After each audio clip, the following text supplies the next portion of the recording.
Have you heard about the brand Pandora? The jewelry and the little trinkets that you buy for your kids? It was a big rage. Have you heard about the Pandora case? So, not the box, not the myth, not the thing that unleashes chaos on the world when you open it, but actually the jewelry company I mentioned. To be fair, this one doesn't like staying in one place. Currently, it's a courtroom drama running in two different rooms, a court and an arbitration tribunal, which usually doesn't happen. Most people think a dispute should pick a lane, either court or arbitration. I've talked about this in my other videos. One case, one forum where everything stays organized. This dispute did not get that memo. This is a long-running battle involving Jesper Nielsen, known to most of Denmark as 𝘙𝘂𝗍, his companies, and Pandora, the jewelry company. Jesper built up Pandora's business in Germany, outside of Denmark, in the early 2000s, and his company later held an interest in Pandora's Central Western European subsidiary. When that interest was sold, part of the payment depended on how the business performed afterwards, which is a common clause you have in contracts called an earn-out or something similar. Nielsen's side says the business performed really strongly and a much larger payment should have been made to him. Pandora disputes that when the disagreement is worth nearly 2 billion Danish kroner, nobody simply agrees to disagree. So an earlier arbitration already dealt with the calculation. They did not obtain the additional payment it wanted.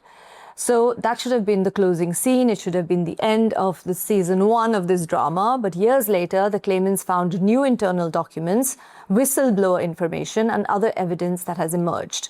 Some of the evidence was later explored through witness testimony in civil proceedings. And in June of 2025 last year, a new arbitration claim was filed. The arbitration is already underway, with the main hearing expected to be next year. So at the same time, there is also a civil case before the district court in Denmark. So we have an arbitration moving in one direction and a court case moving kind of in another direction. Legally complicated, but a great material for a story like this and for lawyers. By the time we record this, the decision should already be out. So in the next episode, we'll be able to tell you whether the court sent everyone to arbitration, kept the case, or gave the lawyers another reason to keep going at this. There are 3 possibilities that could arise in the case. If the court refers the case to arbitration, it would mean that the arbitration is the correct place for deciding the main commercial dispute. If the case continues, then the claimants say they will ask for the civil case to be paused until the arbitration is complete as per procedure in law.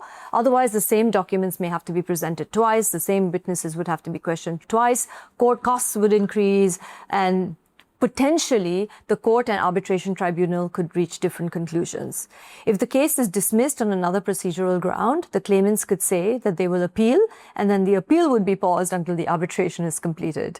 Now, here is why witnesses become really important.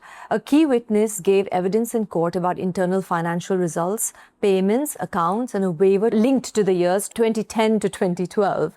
And those points remain in dispute. So once a witness gives one version in court, that version can later be compared to what the same witness says in the arbitration. So court and arbitration are not always rivals. They can complement each other.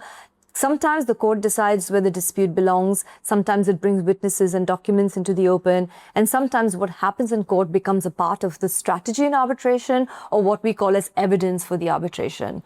Now, the ruling may not tell us who is right, ruling that's coming up soon, but it may tell us which room had the real fight and where it was supposed to happen.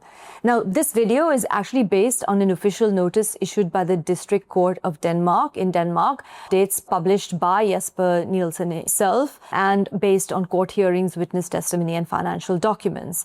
Now, what I wanted to say to you about is I've often talked about the fact that agreements in share sale and purchase agreements and other avenues that we write up, we always are very careful to choose either the court or arbitration tribunal. This is one of those rare cases where you have 2 corollaries or corresponding issues running in both the court and the arbitration tribunal, which makes it really interesting to see where this will end up, and will it be a precedent for times to come in this whole debate about courts and arbitration tribunals. But watch out for this. Jesper Nielsen, always in the news, rather kind of interesting figure in Denmark. Thank you so much for watching Think Tank this week.